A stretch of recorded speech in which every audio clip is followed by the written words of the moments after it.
Sangue, sangue, sangue.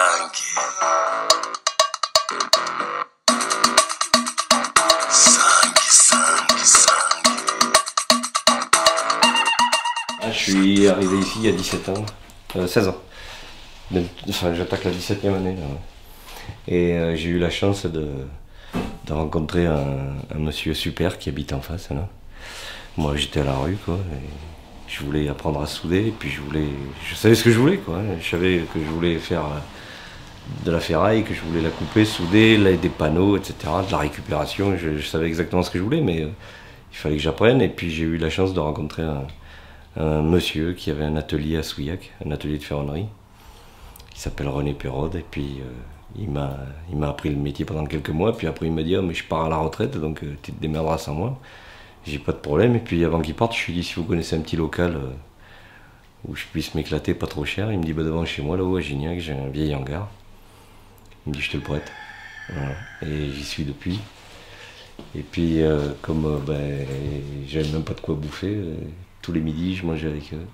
Même encore aujourd'hui. Ah oui. Tout le temps. Voilà, et c'est des gens extra quoi. Ils sont toujours là. Ah ouais, ils habitent là, j'étais avec eux tout à l'heure là. Ah, c'est des gens fabuleux, fabuleux, et ils m'ont tout donné quoi. Comme quoi ça existe encore, hein. Ouais. Ils m'ont prêté l'atelier, et ils me le prêtent toujours, parce que je paye toujours rien ici, je paye même pas l'électricité. Ils me donnent tout. Et heureusement que je les avais, parce que moi, ça collait pas quoi. Personne voulait de mon boulot, personne... J'ai ramé comme ça 8 ans. 8 ans où il se passait rien quoi. J'avais beau mettre des pancartes au bord de la route, atelier d'artistes, venez voir ce que je fais, je suis pas plus con qu'un autre. Bon, ça attirait pas grand monde quoi. Et puis un jour, au bout de 7 ans, ouais, j'ai la chance de rencontrer une copine à Sarlat qui me dit ça marche pour toi? Je lui dis bah non, toujours galère, mais bon, je tape à droite à gauche, mais bon. En fait, c'était pas faute d'aller voir les gens, c'était que tout le monde me fermait leurs portes. Quoi. Ils disaient ah non, votre truc c'est trop bizarre, on veut pas quoi. Et puis cette copine, elle me dit bah écoute, si tu veux, tu connais mon métier, j'organise des animations dans les maisons de retraite, tout ça, si tu veux, je te fais une expo à la maison de retraite. Là, je dis ouais. J'y suis allé, j'ai amené une douzaine de pièces. Et puis il y avait une soixantaine de papis mamies qui étaient là, qui en avaient rien à foutre, sauf une mamie de 94 ans qui m'a dit c'est vachement bien ce que vous faites. Ça me fait penser au boulot de César et tout. Je dis merde, c'est pas vrai, vous connaissez? Elle me dit ouais, oh là là, je l'ai connu lui, quel galopeur. Ah bon? Ah oui, carrément. Ah ouais, Connu. elle l'avait connu. Ouais. Et puis elle me dit je vais vous donner le numéro de téléphone de mon petit-fils, il est à Toulouse, il organise des expositions. Oh, puis je l'ai appelé et puis il m'a dit j'organise un concours en ce moment d'art contemporain avec des artistes de toute l'Europe. Il m'a pris, je gagne le concours. Et dans les membres du jury, il y avait un gars qui m'a fait monter à Paris, faire ma première expo. Voilà, donc il a fallu que je prépare ça pendant un an, quoi. Donc c'était en 2005 que je suis monté à Paris, faire ma première expo, il y a 9 ans. Et puis là, boum, le soir du vernissage, je vendais tout. Et je vendais tout en moins d'une heure, je crois. En moins d'une heure, les gens, ils les achetaient par 4-5, quoi. Bon, je les vendais 100 €, 150 €. Je comprenais pas, les gens ils disaient mettez-moi celui-là, celui-là, celui-là. Je dis, vous êtes fous, vous allez pas en mettre 4 chez vous quoi. Ah, et puis des gens super avec qui je suis toujours en relation, c'est devenu des amis pour la plupart. Et voilà quoi, donc c'était ma première à Paris, moi j'avais un peu peur parce que je me disais merde, déjà qu'ici ça marche pas, qu'est-ce que les Parisiens vont dire quoi. Ils vont se foutre de ma gueule, ils vont dire le pecno là, avec ses conneries là, qui rentre chez lui quoi. Et en fait non, ils ont été vraiment géniaux. Et puis les premières galeries sont arrivées. Ils me filent tous leurs cartes de visite pour que j'aille exposer chez eux. J'ai dit merde quoi, j'ai dit, vous êtes sûr? Moi j'étais naïf complet quoi, novice, j'y connaissais rien quoi. J'avais mon idée, point barre quoi, je voulais faire ça. Après le milieu de l'art, j'y connaissais rien moi, les galeries, je connaissais pas, je savais pas quoi. Et puis voilà, j'ai commencé à bosser avec plein de galeries. Alors les premières galères aussi, ceux qui vous arnaquent, qui vous payent pas, ouais, ça veut tout dire. Et puis finalement, j'en ai rencontré une super, qui est Place des Vosges, avec qui je travaille toujours depuis. Voilà, et puis de temps en temps, je travaille avec d'autres galeries aussi, à l'étranger ou en France, mais c'est au coup par coup, quoi. Mais avec lui, c'est la galerie Argingel qui est Place des Vosges, et puis on bosse ensemble depuis 8 ans, et j'y suis à l'année là-bas, et ça marche super bien. Et Puis on fait plein de salons, en France, à l'international. Puis ça roule quoi. Et puis c'est cool. Ouais, et puis depuis, je me suis épanoui, ouais. Et puis je me suis lâché encore plus quoi. Parce que je me suis dit merde, ça leur plaît, mais je vais leur faire ce qui me plaît vraiment quoi. Parce qu'au début, on se retient, on se dit oh bah non, ça va jamais plaire. Ouais, ça passera pas quoi. On a des doutes hein, en permanence quoi. Et puis ouais, là ça m'a permis de. Déjà, pour le moral et puis pour le portefeuille quoi. Le banquier, il m'appelle plus maintenant. Si, pour aller casser la croûte quoi, mais. Il m'appelle plus pour me dire, dites, monsieur Costa, quand c'est que vous pensez à amener des chèques quoi. C'est le même banquier parce que c'est toujours une le même, histoire de fidélité comme notre histoire. Ouais, je l'ai gardé. La première galerie, le premier, c'est bien ça. Je suis toujours au même endroit, toujours, il n'y a rien qui a bougé. Le seul truc, qu'est-ce que j'ai refait ici? J'ai refait un peu l'isolation, un peu l'électricité. Ouais. J'ai fait 2-3 conneries ici, mais c'est tout quoi. Il est tel qu'il était à l'époque. Ouais, le même banquier, le même. J'ai même ici, il y a des trucs qui sont depuis le début, le même tabouret, la même poubelle, la même table, le même poste à souder. Voilà quoi, les outils, je les utilise jusqu'à ce qu'ils soient morts de chez mort. Regardez mes blouses. Voilà, quand j'achète une blouse, pourtant ça vaut 10 balles, ça c'est que dalle, mais je peux pas. J'ai des jeans pourris que je récupère.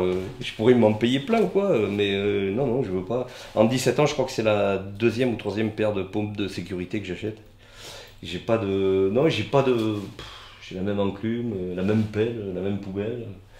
Non, j'achète rien parce que j'ai pas. Là, il va falloir acheter le manche quand même. Mais... non, parce que c'est pour par terre. Ouais, c'est fait exprès. Ouais. C'est ça. Elle est pas à moi, elle a René en plus. Mais non, j'ai pas de. Je me suis habitué à rien avoir. Et depuis, ouais, je gagne très très bien ma vie et je paye beaucoup d'impôts, mais je suis pas dans le truc de la consommation. Donc ça m'a jamais. Si, je me suis acheté un camion tout neuf, ça ouais, parce que je passe beaucoup de temps dedans. Je fais 80 000 bandes par an. Donc, ouais, un petit camion, un petit trafic là, confortable, bien, je peux mettre tous mes tableaux dedans, tous mes panneaux et machin, mais le reste, ça m'attire pas. Ça reste quand même de pouvoir vivre de. Non. Ouais, ça, moi le matin je me lève, j'ai pas de soucis. Mon seul souci c'est de dire, bon allez, j'espère qu'aujourd'hui je vais pouvoir créer comme j'en ai envie, quoi. Voilà, quoi. Et puis, j'ai la chance que c'est le téléphone qui sonne, quoi. J'ai plus besoin d'aller taper aux portes des galeries, des machins ou quoi, ça, j'ai pas besoin de ça, quoi. C'est cool. Hein. C'est eux qui m'appellent. Alors après, je vais les voir. Après, on a toute une démarche commerciale, d'organisation, de gestion, de voir les clients, les machins, tout ça. Ça, ça fait partie du boulot. Et j'aime ça. Et finalement, je pensais que ça allait pas me plaire ou que j'allais avoir des obstacles infranchissables ou quoi. Et puis non, finalement, c'est super, quoi. Ça prend du temps. Ça prend la moitié de mon temps. Voilà. Mais c'est aussi plein de rencontres et tout ça. Ah ouais, et super. Le suivi de ce qu'on fait, c'est toujours quand même. Ah ouais, c'est génial.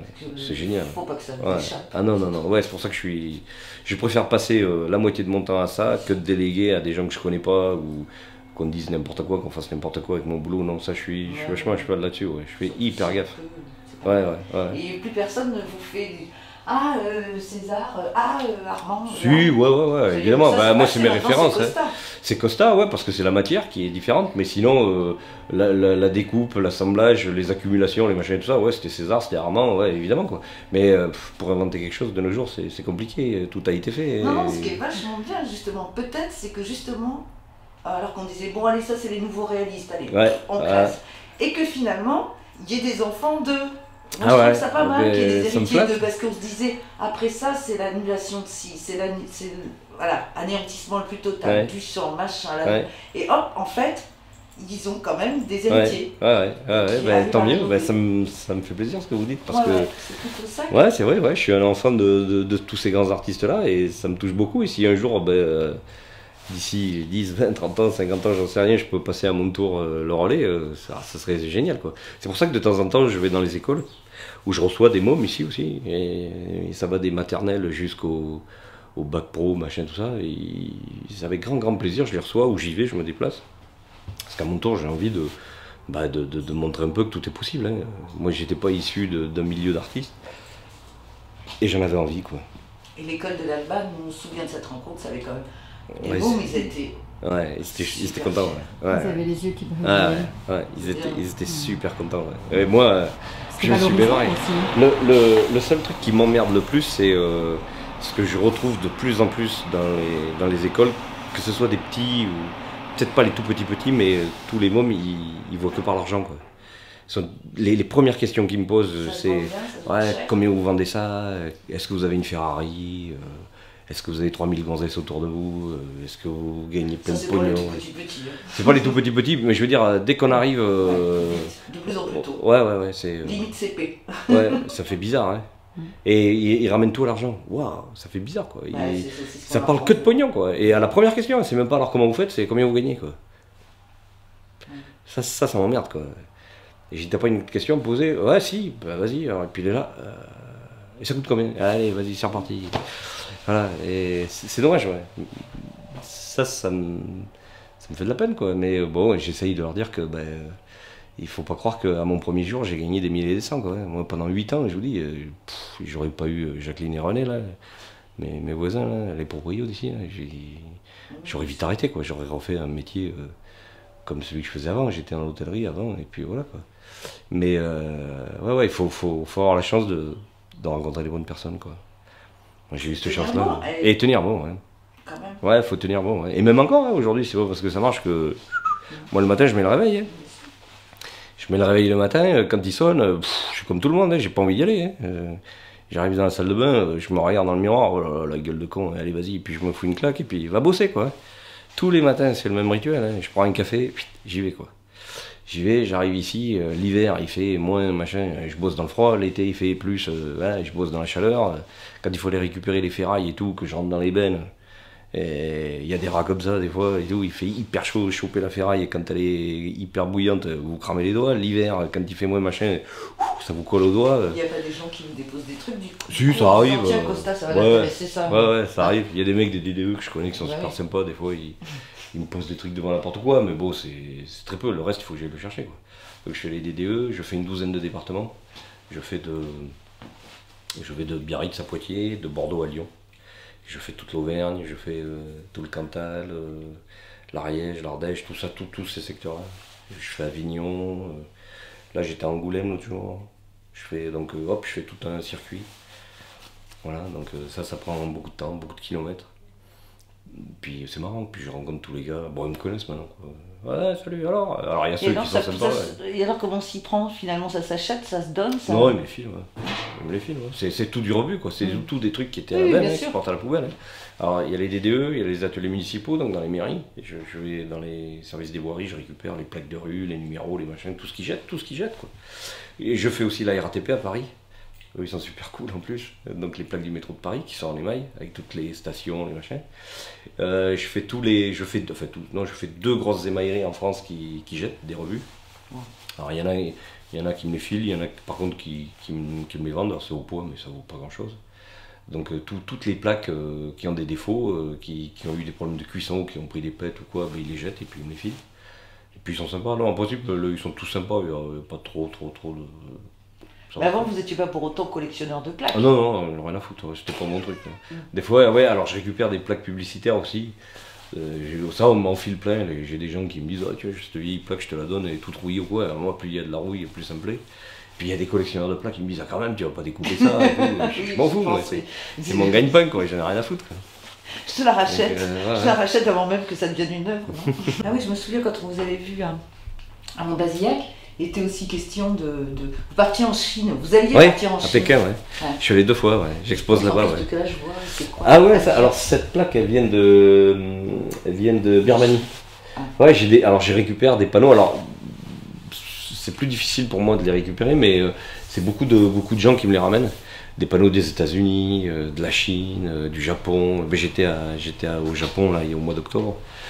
J'étais à Tokyo, on a fait un truc là-bas parce que j'ai fait la voiture du Mans. Là. Ah ouais. Et on l'a présentée là-bas parce qu'elle devait faire que les 24 heures du Mans. Et puis du coup, comme ça s'est très bien passé, ils l'ont engagée dans tout le championnat du monde.